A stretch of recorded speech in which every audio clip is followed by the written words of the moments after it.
delegates for each of the nominees. I can tell you there was no one more passionate than Cornell Schlexer with the nomination that she presented, along with Cumber. Folks, it was a pleasure meeting you both this year.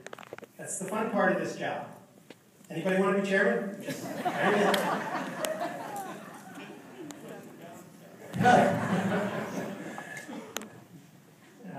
Well, that's a segue. John Hark is next. I wanted to kind of move John towards the back of the list because he has a habit of kind of showing up late for regattas.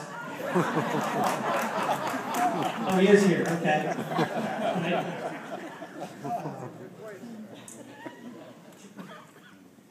Anybody that sails against knows. We're all heading out to the starting line. Here comes the car ripping in with a penguin on the roof and then scow behind. Hey, can you help me get the boat off? My wife Beverly sailed with her many years on a Z-Scout. She got to live with that. I experienced it. I went to Penguin Internationals, 1981. Shelter Island, New York. Don't worry about it. We can leave after work. We'll get there in plenty of time. Flat tire. Missed the last ferry. I found myself camping out in this grassy field adjacent a really nice KOA campground. Well, why should we have to pay for a campsite? We got a perfectly good spot here. I think I actually said that because I worked for John back then, so I didn't have any money.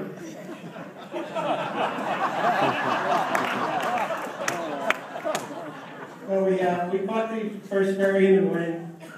Had a great time with that regatta. Both sailed well. Taught me a lot about penguins. Taught me a lot about a lot. You're not going to into all that. But I can tell you, anybody who thought that guy showing up late was going to be a pushover was sorely mistaken. Because John's racing all the time, even when he's trying to get to the race. So let's meet John Hark.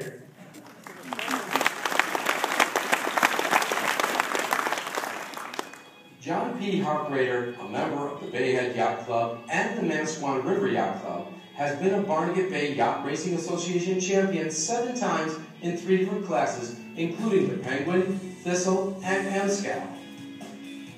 Mr. Harkrader's other notable titles have included the Penguin Atlantic Coast Champion, the 1973 M-Scow National Champion, and 2-time M-Scow Eastern Champion in 1998 and 1999. He has also successfully competed in E-Scows, Comets, and a variety of other digging classes. Mr. Harkrader is well known as the person single most responsible for the revival of the M-Scout class on Barnegat Bay in the 1990s, and he remains active in that class to this day.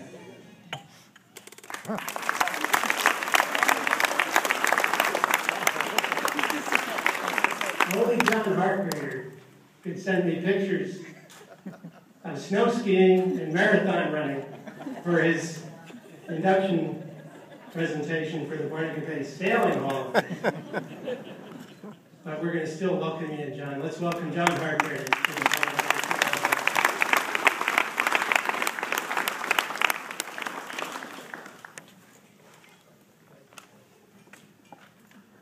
I don't know how these mics are going to come across, but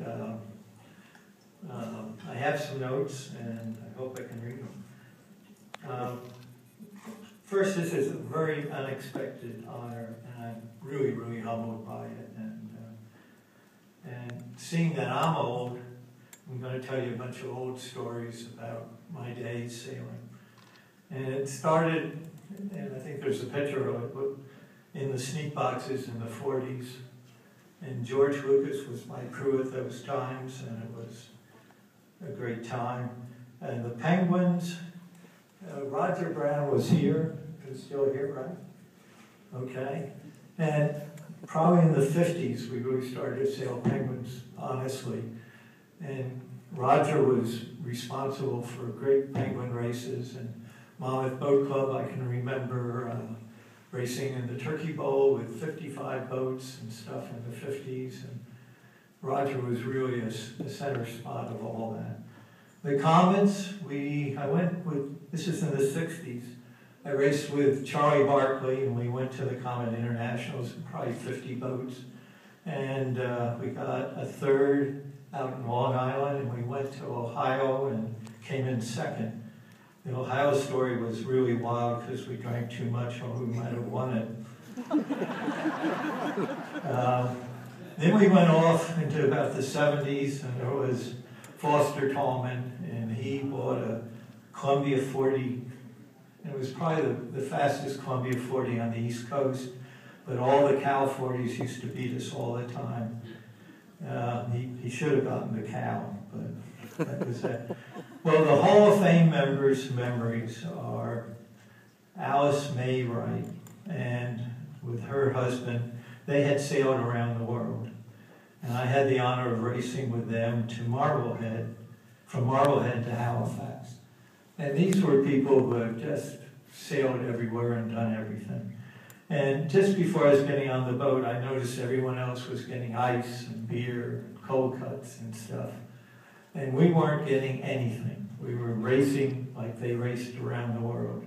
We had some eggs, a couple of heads of cabbage, and lots of cans, no ice, and off we went. And it was an experience. We never finished the race because we got in a huge storm, but then on to Ed when he won the OG award this year at Seaside. He was calling it the Holy Grail of sailing. And he mentioned three great sailors that he was thinking of at the time: Sam Eric, Rennie Coley, and Cliff Campbell. And when I got up here tonight, I realized I had crewed for each one of those people at least one season. And I just want to tell a little story about each one. Sam Eric was a very noble guy, very sat upright. And the people in Maniloking referred to Sam, who was a Bay Head Yacht Club member, as the White Knight. He was so proper. He was also, I learned from sailing back to Bay Head after the races, he was a Democrat. But this happened at Seaside, the last race, BBYRA. And Sam and Ronnie are pretty much tied for the race. Ronnie shows up with a brand new set of sails, and he's going to go to the East Scout Nationals. And we look over and we're thinking, oh boy, we're going to get killed today. And we did. We just couldn't stay with Ronnie, and we finally took a flyer, which is very unusual for Sam to do. And we're going along that east coast, east shore of Seaside coming in, and there's a bunch of little rowboats all crabbing and stuff. And remember now, Sam's very noble. And we're skimming by one of these little rowboats, and the guy in the rowboat stands up and pours this whole cooler of ice over Sam. And we sail on, and nobody says a word. Ronnie's story was, he never lost at Maniloking. We used to race Sunday mornings, and he would just win all the time. And this is in Penguins, of course. And when the wind went west and the ocean was very calm, we'd even take the boats down to the beach and go out in the ocean and race these things. But Ronnie's other thing was he was tremendous in the E-Scout. And I went out with the Blue Chip Regatta at Milwaukee one year with him. And I think Dennis Connors was the mystery guest. And he had Buddy Melgis crewing with him. And they just took over the whole regatta. But Ronnie, in a very unusual circumstance, tipped over. And here we are trying to get the boat back up. He had three young guys that were all working hard. And as the boat's coming up, I look down at Ronnie, and he's hanging onto one of the rudders of the E-Scout. And I'm thinking to myself, why didn't this guy help me out? Well, it turns out Ronnie is not a very good swimmer, and he just likes to hang on and do whatever he can do. Under Cliff's story was where I really got into the love of sailing. And my father had died, and I was running this company that wasn't doing very well. It made, as you saw, lifeboats, davits, and winches. And I was working at that 24/7 all the time, trying to make some sense out of the company. And I was only 24, 25 years old at that time. And we used to race at Beechwood in Penguins. And I found out by going down there, all of this tension that was building up in me was just going away when I was sailing, and gave me a good anchor back on life again. And I got to thank Cliff for having those regattas. Cliff, I don't have any good story about. We raced very hard. It was a lot of fun, and it was a lot of fun drinking with him after the series was over. My family, Debbie and Linda, each of them Barnegat Bay champions, would race with me on the East Scow. And some of those East Scow regattas back in that time were quite wild. And the young crews would always get into all kinds of trouble. And our jib man was Dave Bogle at that time.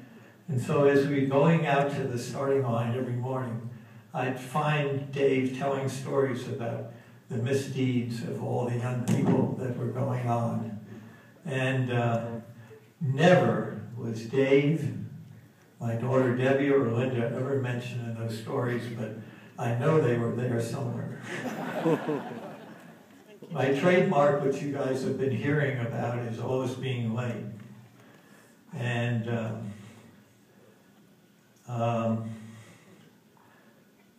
I think the girls and I could put the East Scow together in about 5 minutes, which was very good. At Manasquan Yacht Club, Manasquan River Yacht Club, one time they had a slideshow. And on the slide, someone had drawn a bunch of M-Scows. And they're all bunched together, but there was one M-Scow out in the lead. And it didn't have any sails up at all, no sails. And the comment under that was, Hark Raider must have been really late today.